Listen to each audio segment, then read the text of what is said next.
welcome to Out of Home Insider, the loudest voice in out of home. And we've talked about the future of out of home being here. And I think we've got two visitors from the future here today. Pierre, Greg, gentlemen, welcome to the show. Thanks so much, Tim. Happy to be here.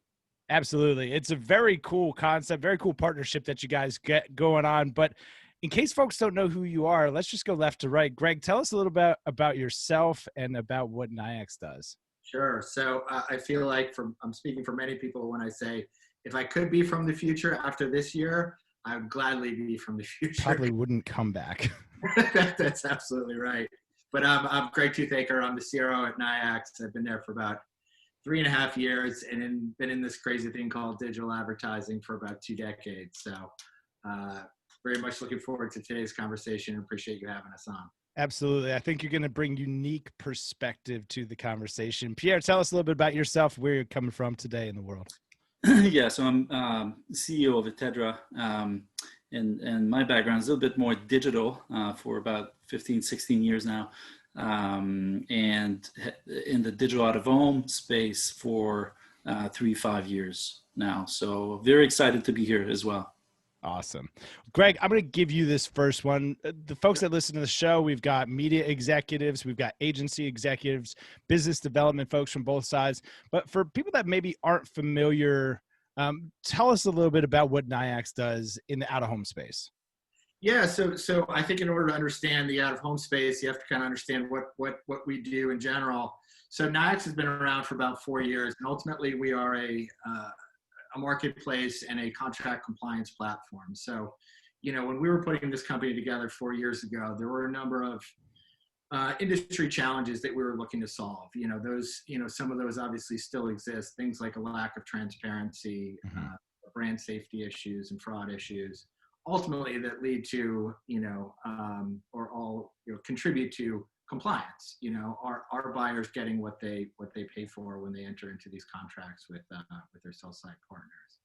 So that's what we've set out to solve for, and we ended up partnering with NASDAQ, which is the backbone of our technology. So when you look at some of those challenges and also a rapidly evolving regulatory landscape. You look at other, sectors such as the financial sector that have, they've had to deal with those things for a while. So, partnering with someone like a NASDAQ where they have, tried and tested technology that has been solving for those problems for decades. They power 100+ financial exchanges around the globe and I think handle 40+% of every electronic trade globally. What better partner to have in order to kind of build that foundation for the technology, and ultimately that's what our product is built on top of. So it's got all the tools that are inherent in needing to comply with that regulatory landscape, and also just kind of your general terms and conditions between buyer and seller. Which is obviously so important for out of home, and especially I'm sure you've got global business because problems around the world with out of home proof of performance. Am I getting the things that I'm actually paying for? What recourse do I have if I don't? I got to imagine that business is pretty good around the globe. Would you say that that's a fair statement? Yeah, and I think those issues and challenges are really agnostic to the channel, whether it's out of home or digital or connected TV. That message seems to resonate with parties from each of those places. Absolutely, Pierre. How does that tie into what Etedra does in delivering advertisers to the places that they want to be? Yeah. So, like I mentioned, the DNA of Etedra is more on the digital side. So I think this really is quite interesting because when we arrived with the opportunity and we were looking at the market, and I go back 5 years, basically in 2015, we were looking at, what would be the next step for the company and all that. And we had built all those, the full ad tech stack really for programmatic. And then we looked at the digital out-of-home market and we said, this is quite interesting. It's just another screen. So basically it could be just about applying the same and bringing the same best practices that, programmatic had built up to 2015. There's been a lot of things happening in those 7 years, prior to that, and we thought it's just another screen. We'll just add another screen. It's going to be 2 weeks of R&D. We'll be done, adapting all our platforms to programmatic digital out of home. And then 3 years later, I think, is really when we thought, okay, now I think we got it now. It's that overnight success story, right? Well, exactly. So at that point, then it turned up to be, because we wanted to bring to digital out of home, like programmatic guaranteed right away. We wanted to bring transparency. We wanted to bring, all that you need, all those good tools that RTB didn't have at the early ages of 2010s. And so that took a little longer than we thought, but we're quite excited to be where we are now. And this partnership with Nayax really brings on, an additional layer where exactly you can do stuff that you couldn't do before. And it's the accessibility of the inventory now and the scale of the inventory available today on Nayax for digital out of home is really impressive, and we're very proud of that. And right when we think about out of home, it's traditionally been such a fragmented industry. So to be able to consolidate it in a way that we can all buy confidently seems pretty important. How do you see, right? Obviously, out of home took a huge step back this year, understandably so. Everyone's stuck inside, et cetera. But we went from really getting close to a $40 billion international market. We took a step back. We expect to recover a lot of ground next year. But how do you think the marketplace has changed permanently from what we've experienced in the last 9 months? It could be technology, process. What do you think's changed forever, Pierre? Well, for me, I think it's how can I say? I think it's going to be a unique adoption facilitator. I would name it, meaning that I think there was a progression into programmatic digital out of home. The market was definitely embracing it and embracing, the best practices and all that, and the usage of the platforms. I think there's definitely, like you said, been a step back, but this step back will be a game changer for the change that had to happen. And instead of happening in a longer period of time, maybe years, I think that's going to happen right away, as we're seeing now, and budgets are coming back in great scale. And I think the planners are taking advantage of technology now to shift right away into the new era, which is what the Nayax platform and the Atedra partnership enables. Yeah, I talked to a head of one of the big out-of-home agencies recently, and they have 10 people that they're training just on programmatic buying.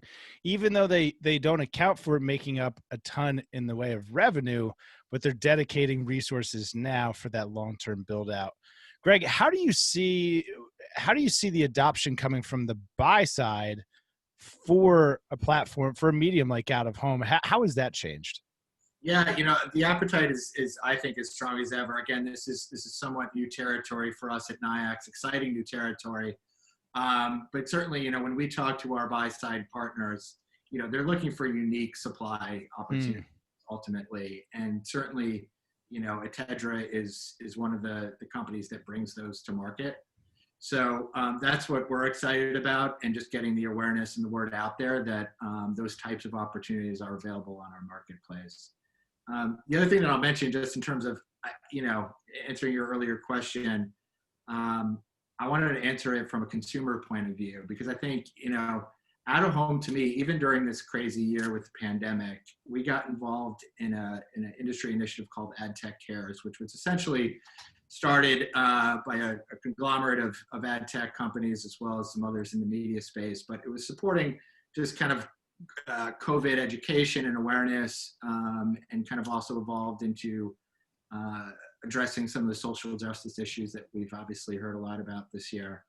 And a couple of the out-of-home companies participated in that and continue to do so. And even when I do get out of the house now, to me, out-of-home is still one of the most impactful channels that there is. When I see those types of messages up, on those billboards and digital billboards, to me, there's nothing more impactful than those types of opportunities. So we're excited to bring those to our buy-side clients. Yeah, no, I totally agree with that. Rick Robinson is famous for saying it's the people's space, right? Yeah. It's where we all congregate. It's where we all have that shared experience. It matters. Like, it really does matter. When you say unique inventory, that indicates to me that maybe they're not thinking about digital out of home on like a pure performance marketer basis, right? I'm thinking about how it complements my big brand campaign. Would you say that's a fair summation, or do you think that there's some performance marketers who maybe are screen agnostic, and they want to drive a certain result? Are you seeing a mix of that? Yeah, I think there is a mix of that. I will say from what we see on the Nayax platform, we tend to play more in the space where, our buyers are looking to lock up those types of opportunities. They don't want to leave to chance that they may or may not get through maybe some of the programmatic open marketplace channels. These are opportunities that they know are critical to whatever those campaign goals are. And they want to be 100% sure that those are locked up and reserved in a way that they can do through our platform. Yeah, that makes sense. So how do brands come to work with you, or what's the right relationship partnership wise for you guys? Yeah, we on the buy side, we've really focused a lot of our attention on obviously the major holding companies and larger independent agencies, but certainly, we feel as though our value proposition is relevant for companies of any size. So we've kind of gotten in the door at some of the holding companies and are slowly building that awareness through those organizations and driving adoption of the platform. Yeah, it's great to hear. I was honestly, before having this conversation, I didn't know that this was even available as an option. Do you hear that often as you guys have put this partnership together, that I didn't even know that this existed? Pierre, care to take that one? Been hearing that for 2 years, every day, really, and that's the mostly of the excitement there is to be, because it's happening all the time, and we're still in this amazing sharing of the information part, where yes, it's available now, and scale is available as well right away. It's available now. What maybe was a challenge 2-3 years ago is no more. So there's definitely lots of great things and happening, and you're helping a lot with hosting this today, because we want to make everyone aware of this and what opportunities that there are with this platform. But as an industry as well, we've been working really hard, and every player in the industry has been working really hard on sharing and helping each other bring this great news event of new era in the digital out of home. Right. So, and to crystallize it, and guys, stop me if I'm off base here, but here's a platform that you can confidently, assuredly buy the space that matters to your campaign through, all the way through, right? It's just we've never had to worry about it in digital marketing, because if I'm buying something from Google's it's all Google, right? I've got one singular place to transact that. Is that a fair assessment? Yeah, I would say that's a fair interpretation. I would add to that not only can you buy it, but you can do so in a much more efficient and automated fashion than maybe traditional methods. And I think that's something certainly this year, when people are busier than ever, is really important to them, is working efficiently as much as they are intelligently. So it's interesting. Bringing up what we're talking about, awareness, when you get into the different levels of an organization, I'll use the agencies and the holding companies, but certainly some of the more operational teams, I mean, you realize just how inundated and how busy they are. So to expect them to kind of, in what level of free time they have, go out and try to do, find out what solutions are out there is probably unrealistic. So when you talk to them and see some of the issues that they're dealing with, and, You see their faces when you say, you know what, we actually have a solution for that. We can automate, 80% of that for you. That's really the rewarding part about what we do. Yeah, no, that's exciting. Pierre, for there's lots of media owners that tune into the show. What does Atedra offer that maybe, another programmatic DSP doesn't? Well, I think, what, like I said, the best practices and bringing already the right tools and the right systems, but mainly, for me, what's a key point and component is transparency, because it's been such a challenge with the real-time bidding, market. But the market has evolved and has brought apart solutions for those. And still today, I think there are some things that are happening that are helping transparency.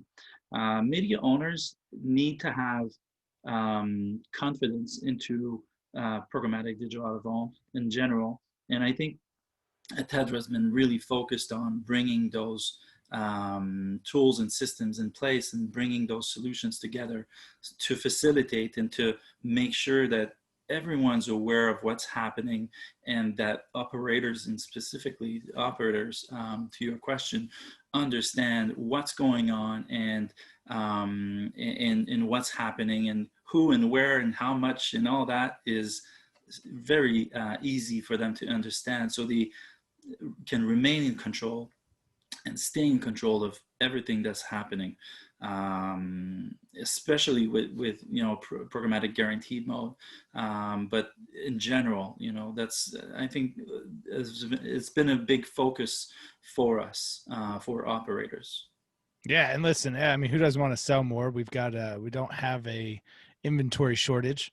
To put it nicely, we know that we could sell more. Are there ways to use or to leverage this type of partnership at the local level, knowing that we still drive a lot of sales locally?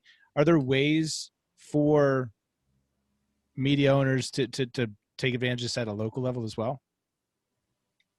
Yeah, certainly from a platform perspective, we support that. You can filter our market as a buyer by pretty much any method you'd like, but certainly geography is one of those, going down to the hyper local level. So certainly we support that because we know how critical that can be depending on your campaign goals. Yeah, no, that's great to hear. And just, always have my seller's hat on. So I'm thinking of more ways to sell more stuff. Greg, let me ask you, this is off topic, but are you a podcast guy? You read books? Where do you go for motivation, inspiration, education? You mentioned in the pre-show a little bit about Joe Rogan. So certainly I listen to him. Yeah. It's fascinating to me how that area has blown up. When you look at, obviously, the contract he signed, it's pretty. Spotify, listen, I'm not going to cost $100 million, but right. You'll I do have the fastest growing podcast in out of home. Also, like the only one. So you're a podcaster, Pierre. How about you? Same question. Information is critical. So I like to listen and watch as much as I can every day. I just can't have enough. No, I'm gonna say I keep I don't know where they are now, here they are.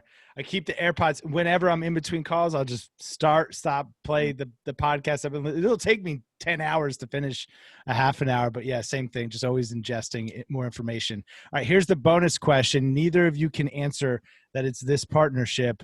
Pierre, what are you most excited about going into 2021? I think, the industry, the market, the advertising world is changing so much. It's changed so much. And what I'm very excited about is having this change happen. Yes, for publishers, yes, for advertisers, but for the end users as well. More transparency, more clarity, and more reassurance of understanding what's happening. I think this is really something that's going to be big for the 2020s and especially for 2021. Yeah, I totally agree. It's been fun over the course of a year or so of having started the show, that to have conversations about here's how out of home makes the rest of your stuff work better. like, here's ways to intelligently measure whether or not it's having an effect. We're definitely coming into a very cool time. I think folks are maybe a little bit oversaturated or just tired, just want to try something other than stuff online. And Greg, to your point earlier, out of home's a really fun format. Yeah, it is. So again, same disclaimer, can't use the partnership. What are you most excited about, Greg? Is it fair to say for 2020 to be over? That's fair. That's fair. That's fair. But, you know, I think, you know, anytime we go through a difficult time such as we have this year, I think it kind of forces folks to go back to the fundamentals, you know, and Pierre mentions transparency, and, you know, there are certainly others that we operate by. And I think, you know, that is very much in line with our mission at NIACS is using those fundamentals. And I think I'm also excited, you know, I mentioned like some of the other initiatives, you know, to support things like social justice. And I think there's also this sense of carrying ourselves with integrity throughout the landscape. So I'm excited to see that too, and just how, you know, companies are working together to solve these challenges, whether they're cultural or more directly, you know, associated with what we do every day from a professional standpoint. But that really excites me about 21.